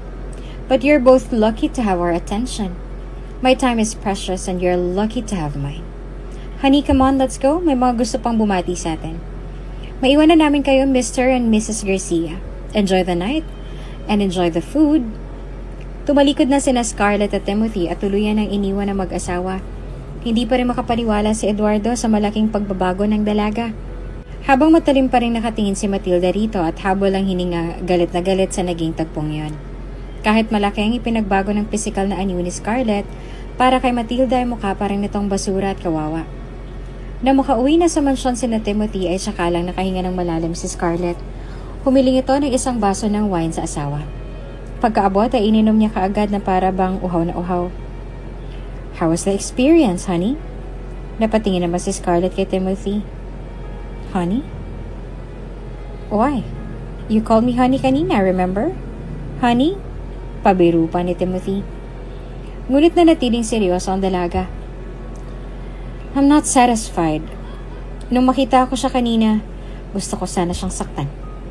Gusto kong ipamukha sa lahat kung gaano siyang kasama tao. Pero bakit hindi ko pa rin magawa? I'm still scared, Timothy. Hindi pa rin pala nawawalang takot. Bakit hindi ko pa rin mapaglabanan? Bumabalik yung mga dati kong karanasan sa kanya. Ayoko makita niya at maramdamang natatakot pa rin ako sa kanya. Napaluhang sambit ni Scarlett. Kahit anong tago niya sa tunay niyang nararamdaman ay mahahalata pa rin sa kanyang mga mata ang takot at yapa. Matinding trauma ang ibinigay sa kanya ng nakaraan na paulit-ulit siyang dinadalaw kahit sa kanyang pagtulog. Magaling talaga magpaikot si Matilda ng tao sa kanyang mga palad, maging ang nararamdaman ng kanyang kalaban. Hindi niya pinapahalata ang takot at intimidasyon kaya ito dapat ang kanyang matutunan. Masasanay ka rin, Scarlett. Nagsisimula pa lamang tayo. Basta wag na wag mong ipapahalata sa kanya na natatakot ka, na kinakabahan ka. Dahil kapag nahuli ka niya sa kahinaan mo, kagaya ng ginawa niya sa'yo nung ihulog ka niya sa ilog, magsasawala at wala lang tinuro ko sa'yo. Masasayang mga pinag-aralan natin. Kaya one step at a time, huwag kang mainip. Pasasan pa'y dadating ang panahon at kusa na siyang luluhod sa harapan mo at mong mamakaawa upang hingi ng simpatsya at kapatawaran mo. Huwag ka lang mainip. Just do what you have learned. Focus. Sa sinabing yun ni Timothy at sa pagpapalakas ng kanyang loob ay bahagya naman siyang nakaramdam ng kakalmahan at matinding seguridad. Ano pa nga bang aalalahanin niya, lalo pa ngayon na halos nalampasan niya na si Matilda. Hindi siya magpapatinag dito. Bagkos ay gagawin niya lamang kung ano ang dapat niyang gawin. Ang hanapin ang kahinaan ni Matilda. At kapag nalaman niya na ito, doon na siya aatake para papagsakin lahat ng napagtagumpayan ni Matilda hanggang sa wala nang matira sa kanya ni Sintemo. Sa pagbabalik ni Scarlett, nagsimula siya bilang isang sikat na social media influencer. Katulong siya ng asawa sa pagpapalago ng mga negosyo. Naging tanyag na sosyalista si Scarlett sa mundo ng fashion at iba pang brands na binablog ng kanyang team to influence young generation. Maging sa ibang bansa ay nagpapakita na rin si Scarlett at naging cover na ng ilang mga sikat na magazine at binansagang most powerful social media influencer. Naimbitahan na rin siya sa sikat na company and brands like LV, Chanel, and Gucci. Miss Scarlett, nakuha niyo na naman ang LV. Napakagaling niyo po talaga. Sambit ng mga assistants na naroon. Habang si Matilda naman ay nasa gilid at nakikinig. Well, that's my expertise. Kaya nga ako binansagang most powerful social media influencer and most powerful woman of 2023 dahil sa galing at husay ko. Kahit anong deals pa yan, ako pa rin ang mananalo. Pagmamalaki pa ni Scarlett at sinasadyang iparinig kay Matilda. Nangaalis na sana si Scarlett ay pinigilan siya ni Matilda. Sa pagkakataong ito ay hindi niya kasama si Timothy dahil abala rin sa iba nilang negosyo at ganun din naman si Eduardo. Kaya sila na lamang dalawang magkukonfrontahan sa pagkakataong to. Scarlett! Mariing tawag ni Matilda. Oh, Matilda! May problema ba? Anong ginagawa mo? Nagmamaang-maangan lamang si Scarlett. Ginagawa ko? Are you referring about the deals? I'm just doing my job. Ngumisi naman si Matilda. Job? Scarlett? Gusto kong malaman mo. Kahit itago mo ang bulok mong pagkatao sa likod ng mga mamahaling damit na sinusuot mo, ay yung luma, mabaho at kawawang Scarlett pa rin na nakikita ko. Hindi ka nababagay sa posisyon na yan. Alam mo kung saan ka nababagay, ha? Doon. Doon sa kulungan kasamang mga aso na wala pa ring silbi katulad mo. Kaya kung ano man ang intensyon mo kung bakit bumalik ka pa, pwes ngayon pa lang, sinasabi ko na sa'yo na hindi ka magtatagumpay. Dahil sa bandang huli, doon ka pa rin pupulutin sa basurahan kung saan ka nababagay. Gusto sanang patulan ni Scarlett ang masasakit na sinabing iyon ni Matilda. Ngunit naaalala niyang paalala sa kanya ni Timothy na huwag mainip at mag-focus lamang sa kanyang ginagawa. Hayaang sumabog sa galit si Matilda habang siya ay kalma at tahimik lamang na isinasagawa ang kanyang mga plano. Are you done? May mga designs pa kasi kaming tatapusin for LV. Hindi ka naman mahalaga para i-consume ang oras ko. Sabi ko nga sa'yo, my time is so precious. Kaya hindi ko ito basta-basta inaaksaya sa kung sino-sinong talunan lamang. I'll go ahead. And next time please, if you have concerns, talk first to my secretary para makapag-set siya ng appointment. You're not worth my time. Matapang na umalis si Scarlett at iniwan na roon ang galit na si Matilda. Tila sa naging tagpong yon ay nakaramdam ng kaunting satisfaction sa katawan si Scarlett dahil nakita niya ang mga mata ni Matilda na may takot. Takot na mawala ng impluensya dahil sa pagbabalik niya. Hanggang sa ilang deals na ang naipapanalo ni Scarlett, tila naging walang kwenta na si Matilda sa business world. Dahil kung dati ay siyang tinitingala ng mga fashionista, ay siya naman ngayong wala ng lugar sa mundong kinabibilangan dahil naaagaw na lahat ito ni Scarlett. Ito ang gustong mangyari ng dalaga, ang mawala ang lahat kay Matilda. Ang lumuhod ito sa kanyang harapan upang magmakaawa at may balik lahat ng inagaw nito sa kanya. Ang karangyaan, impluensya at yaman. Masaya naman itong ibinahagi ni Scarlett pag uwi sa mansyon. Kung makikita mo lamang kanina ang reaksyon niya, grabe, maaawa ka. Takot malampasan at mawala ng kapangyarihan. Poor Matilda. Nilamon na ng inggit at kasakiman. Mabuti nga't wala silang anak na Eduardo, kundi siguradong nakakaawang bata. Mahahawa sa kasamaan ng kanyang pag-uugali. Natatawang kwento ng dalaga sa binata. Sayang, nakita ko sana ulit ang malahalimo niyang mukha na nag-uusok na naman sa galit dahil sa'yo. Pero I know you can handle her. Kahit wala ako. Alam kong kaya mo na siya haraping mag-isa. Pero syempre nandito pa rin ako palagi para sa'yo. Hindi ko na muling hahayaan pa na masaktan ka niya. You deserve all the love and happiness, Scarlett. Tila napalitan naman ng seryosong usapan ng kanina ay tawanan lamang. Gusto kong malaman mo na hindi kita nilagay sa ganitong sitwasyon para mapahamak ka. Once she learned her lesson and give you justice, we will stop this. We will stop this revenge and start a new life again. Nagbigay ng maluwag ng ngiti si Scarlett kay Timothy, tanda ng kanyang pagsang-ayon. Sa araw-araw din nilang magkasama ay may kung ano na rin ang umuusbong sa puso ng dalaga. Na tila ba unti-unti niya nang nagugustuhan ng lalaki, na napapamahal na siya rito. Ngunit kailangan niya munang isang tabi para magawa ng maayos ang plano. Samantala, unti-unti nang nararamdaman ni Matilda ang pagiging miserable. Aminado siyang nalalampasan na siya ni Scarlett at ni minsan ay hindi na makapag-close pa ng deals. Inagaw lahat ito ng dalaga sa kanya kahit nag-iisip muli siya ng panibagong paraan para mawala ng tuluyan sa landas si Scarlett. Dumalo muli silang lahat sa isang malaking event na kinabibilangan muli ni Scarlett. Naroon din si Matilda na tila naghihintay na maisagawa ang kanyang panibagong itim na plano. Nilalampasan na lamang siya ng mga sikat na tycoons na naroon at tanging si Scarlett na lamang ang pinupuri nila.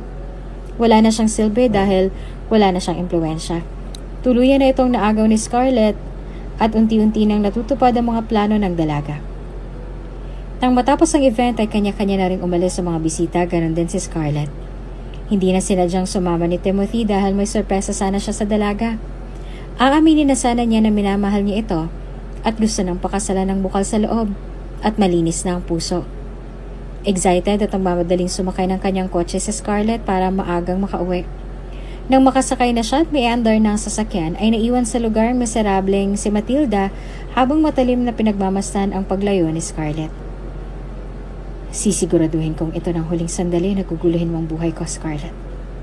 Kailanman ay hindi pa na ipapanganak ang taong makakatalo sa akin. Hindi ikaw o kahit na sino. Ako lang dapat ang magaling at minamahal ng mga tao. Wala kang karapatan na agawin yan sa akin na isang hamak na pulubi lamang. Kung noong una'y nakaligtas ka ngayon, sisiguraduhin kong wala ka ng kawala. Go to hell where you belong. Goodbye, Scarlett. Mahinang sambit ni Matilda habang humingisi ng matalim at naghihintay na may masamang mangyari sa dalaga. Samantala, habang nagmamaneho ay kausap ni Scarlett sa telepono si Timothy. I'm on my way, Tim. Just wait for me, okay? Okay ka lang ba talaga? Sana pala sinuluna lang kita. Ano ka ba? Ano ba nangyayari sa'yo? Don't be paranoid. Malayo pa ako sa presensya ni Matilda.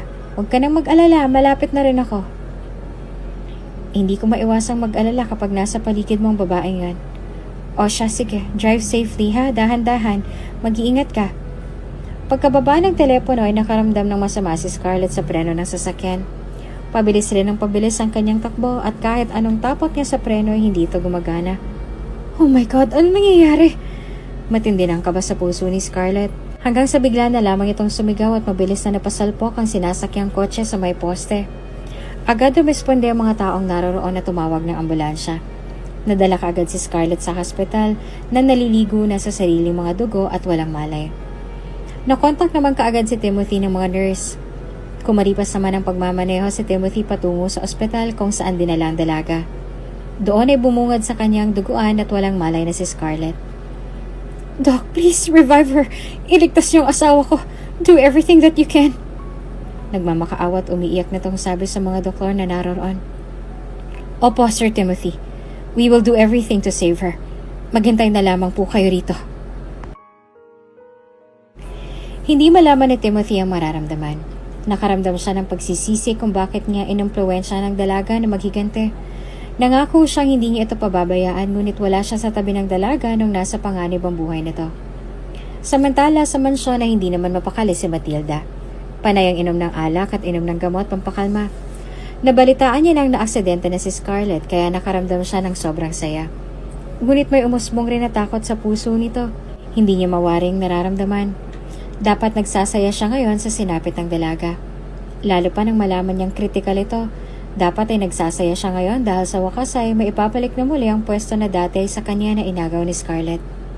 Ngunit bakit hindi siya masaya? Sabi niya sa isip, takot na takot siya sa kanyang ginawa at alam niya ang kahantungan niya kapag nalaman ng mga otoridad na siyang may kagagawa ng lahat. Sa kabilang banda naman ay wala pa ring malay si Scarlett. Hindi rin matahimik si Timothy hanggat hindi niya nalalaman kung sinong may gawa nito kahit alam niya sa sarili ang posibleng tao na makagawa ng walang puso at awa na ito sa kanyang asawa. Pinaimbestigahan niya ang pangyayari at doon ay napatunayang si Matilda ngang nagsabotahe ng preno ng sasakyan ng dalaga. Sa mansyon ng mga Garcia, nagtungo si Timothy kasama ang mga pulis. Wala rin doon si Eduardo at kababalik lamang sa Germany. Pinagbuksan naman sila ng isang kasambahay. Nanlaki ang mga mata ng katulong na makita ang mga pulis. Ano hong kailangan nyo? Kabadong tanong ng katulong. Dito ba nakatira si Ginang Matilda Garcia? Matapang na tanong ng pulis. Oo, dito nga po. Maaari ba kaming pumasok? Nariyan ba siya? Sakto namang papalapit si Matilda sa may pintuan upang asisain kung sino ang naghahanap. Ano bang tinatanga-tanga mo riyan, Manang? Sino bang mga yan? Wala ka talagang silbi. Pagkaharap ni Matilda sa pinto ay nagulat siya sa nakita. Kayo po marahil si Ginang Matilda Garcia, tama ho ba? Oo, ako nga. Bakit? Anong kailangan niyo sa akin? Nagsisimula na siyang kabahan. May warrant of arrest po kami para sa inyo, madam.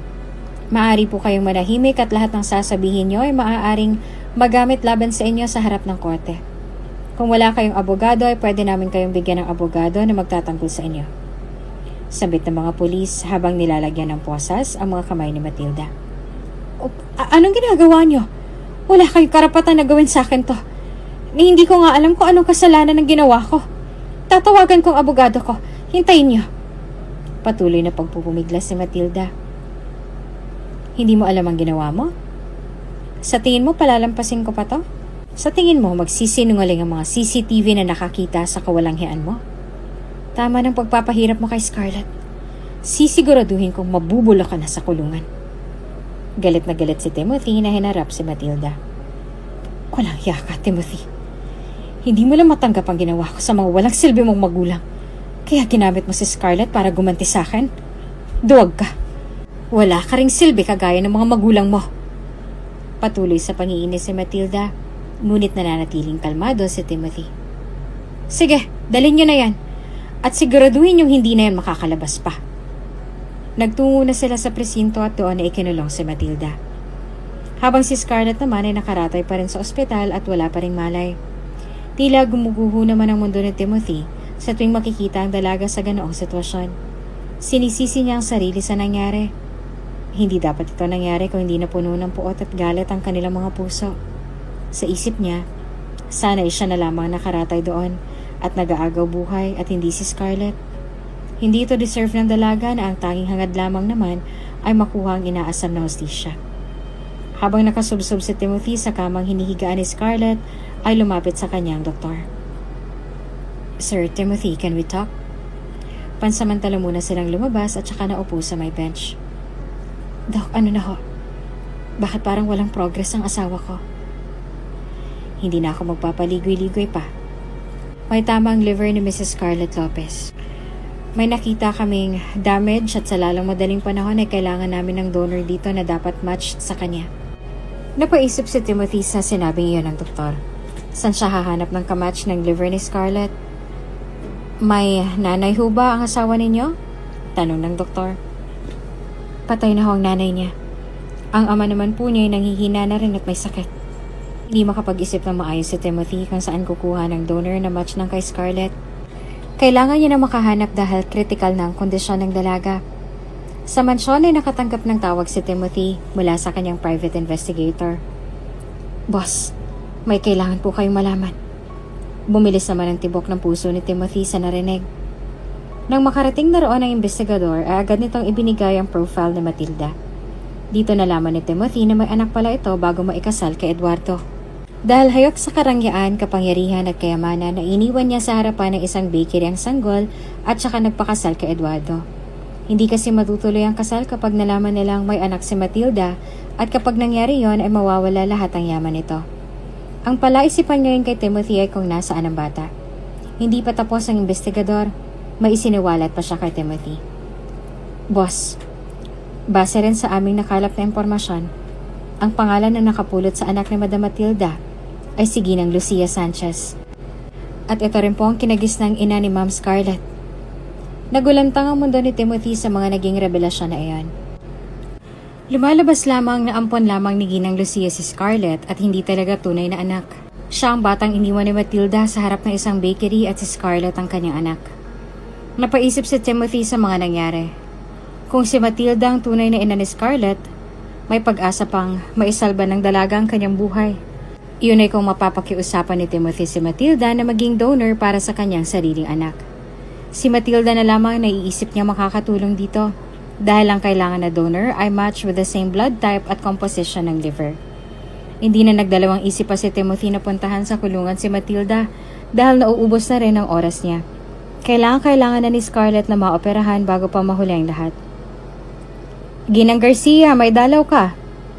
Napabalikwas naman si Matilda at agad na tumayo. Sa isip niya ay imposibleng si Eduardo ito dahil simula nang malaman ng matandang lalaki ang mga kalokohan niya, ay inalisan na rin ito ng karapatan sa mga yaman niya at hiniwalayan na ito.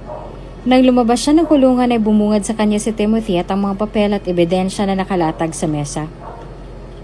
Timothy, what are you doing here?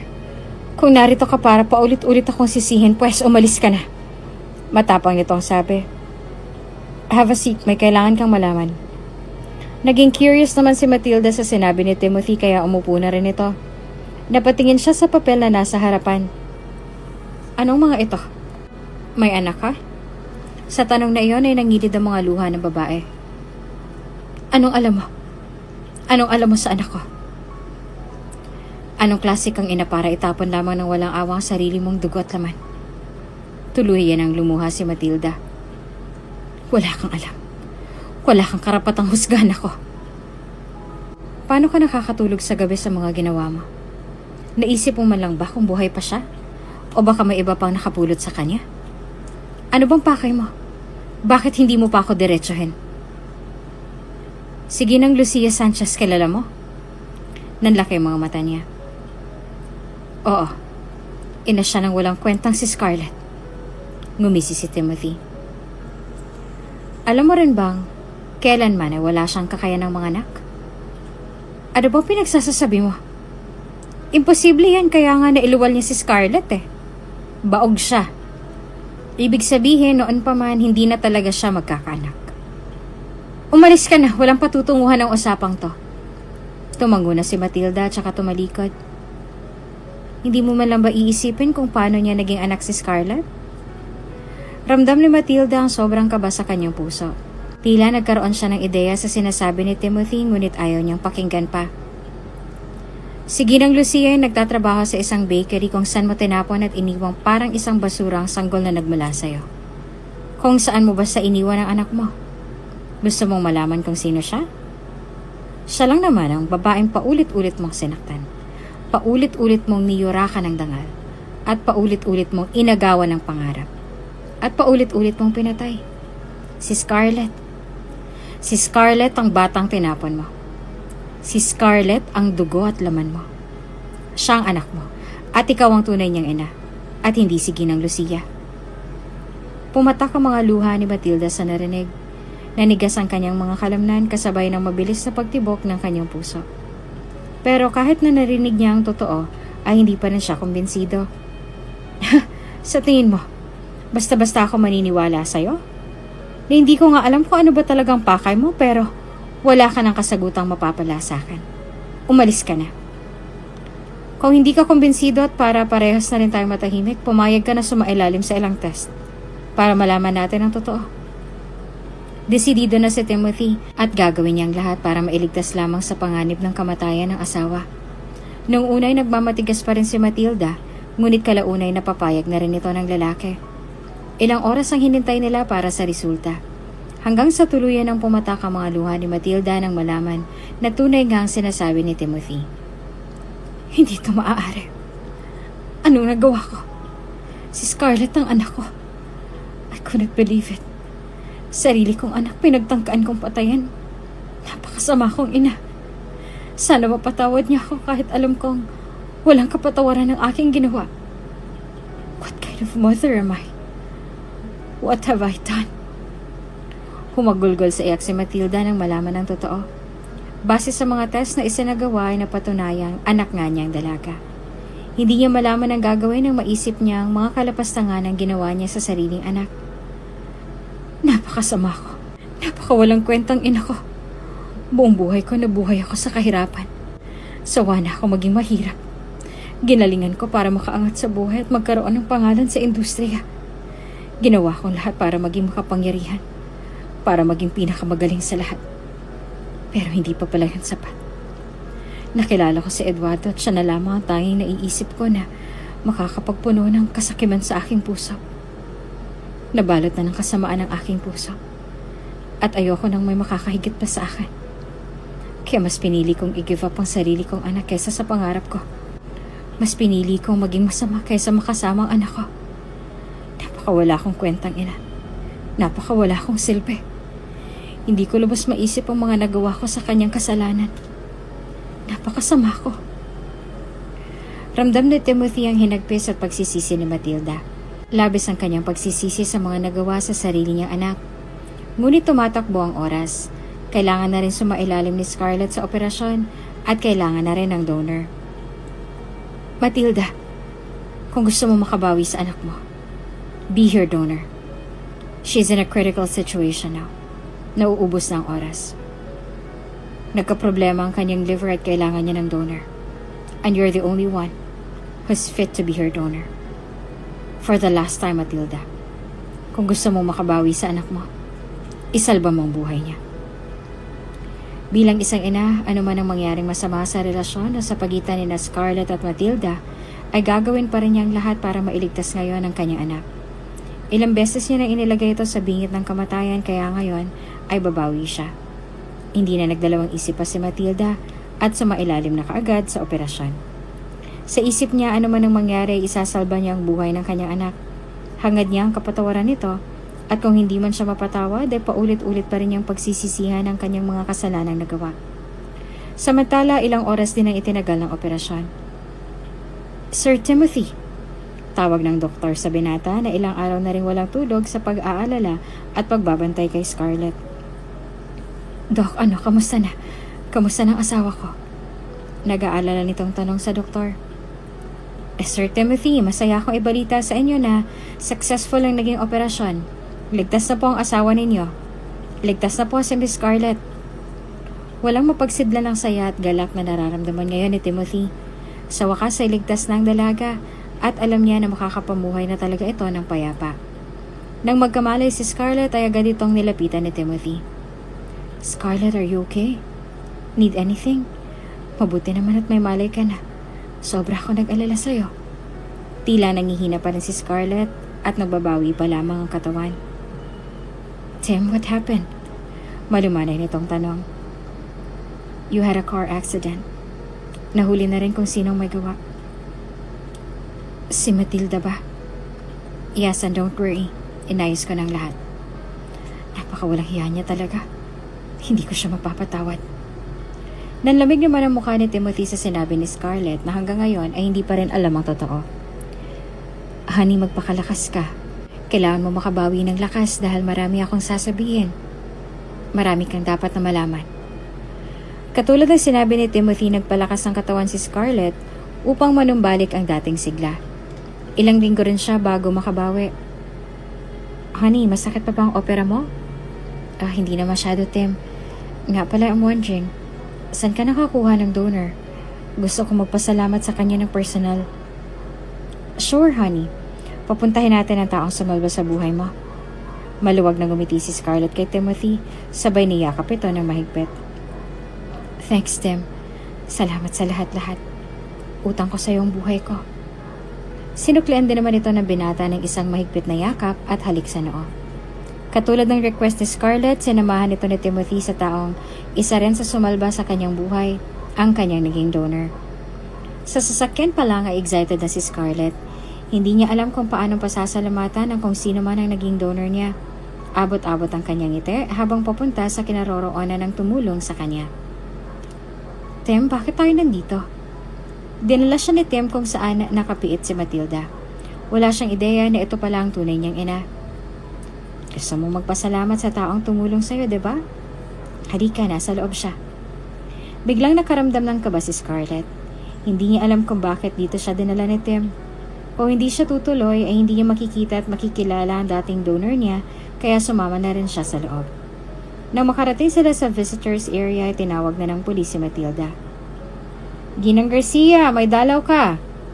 Lalong nagtaka si Scarlett. Madami ngayong katanungan na naglalaro sa kanyang isipan. Bakit si Matilda ang nasa kanyang harapan ngayon? Ayaw niya nang makita ang babae dahil sa mga ginawa nitong kasamaan sa kanya. Scarlett, bungad ni Matilda. Ngunit nananatiling galit na galit si Scarlett sa kanyang posisyon.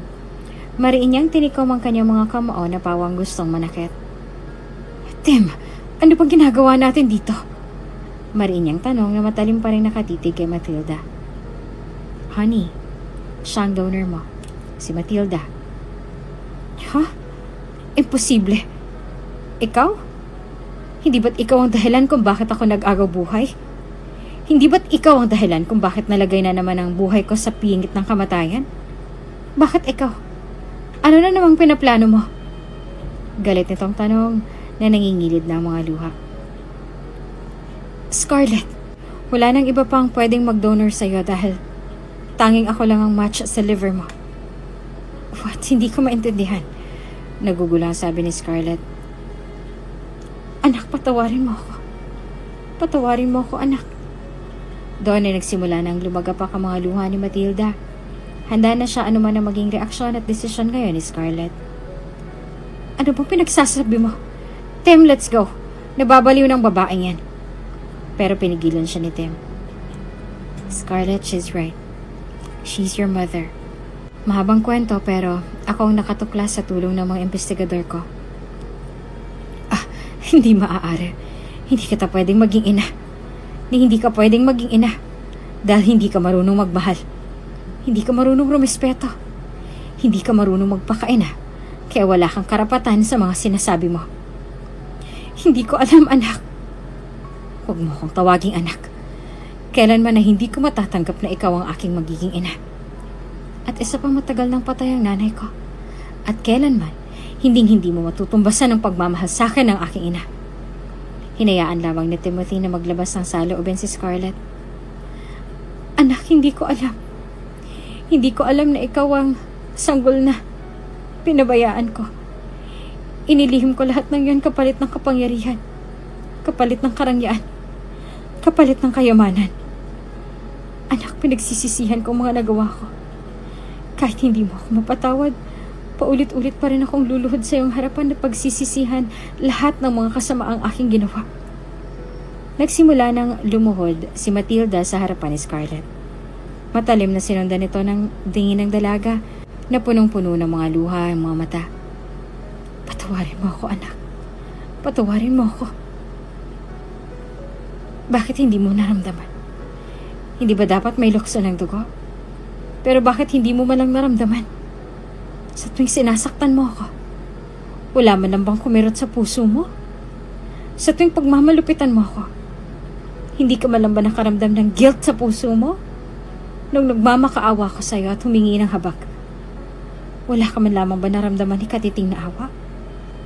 Kung anak mo ako, sariling dugot laman mo ako, bakit mo ako pinabayaan?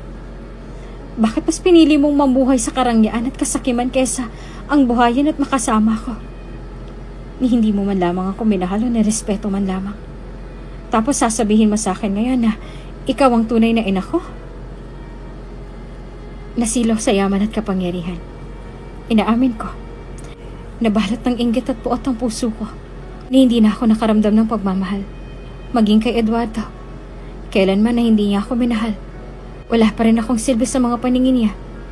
Kaya itong tumakbo at umiikot sa buo kong sistema. Pero Scarlett, walang gabi na hindi ko pinagsisihan na pinabayaan kita. Walang gabi na hindi ko hiniling na sana nasa mabuting mga kamay ka. Ligtas at may tirahan. Hindi ako karapat-dapat na maging ina dahil paano ko pamamahalin ng sarili kong anak kung hindi mo malang ito maibigay sa aking sarili. Nang malaman kong ako ang tunay mong ina base sa mga test na ginawa, kung alam mo lang, gusto ko nang wakasan ang buhay ko dahil sa labis na pagsisisi na nararamdaman ko sa lahat ng nagawa ko sa'yo.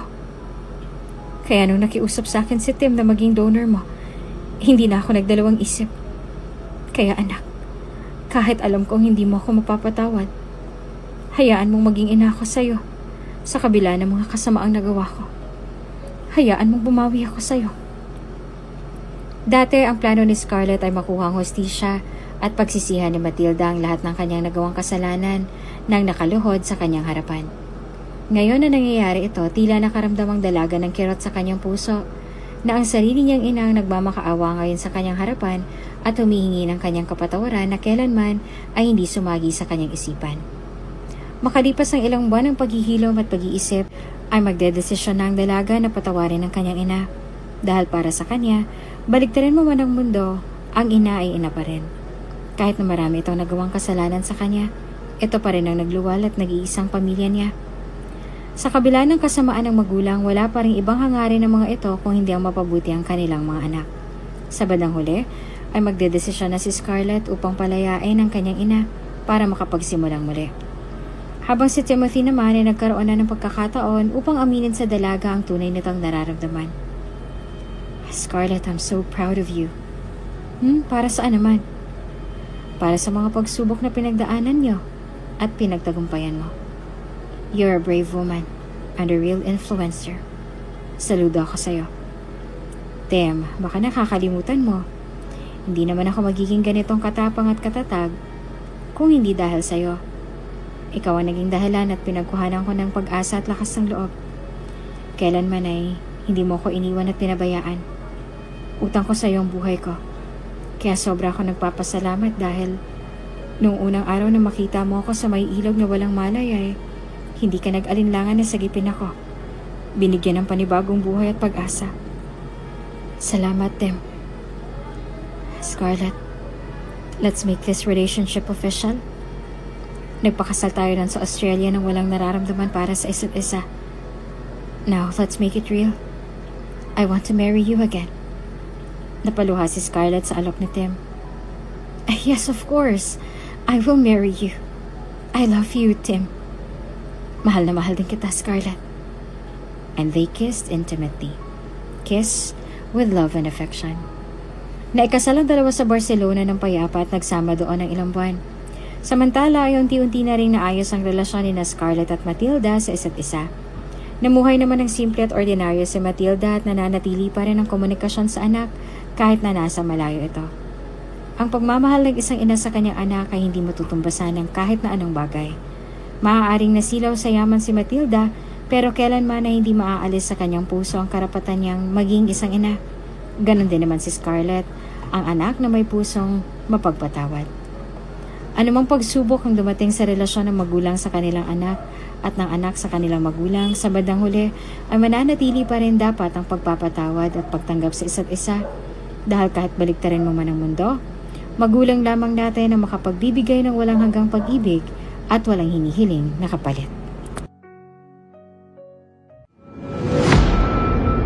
Kung bago ka pa lang sa channel na ito, Ate Jane TV, huwag kalimutang pindutin ang notification bell and subscribe button. Sana po hindi naman malaking abala sa inyo ang pagpindot ng subscribe button dahil ang kapalit po nito ay ang pagsuporta para makapag-produce ng mga libreng stories sa mga channels ni Ate Jane. Maraming salamat! I couldn't believe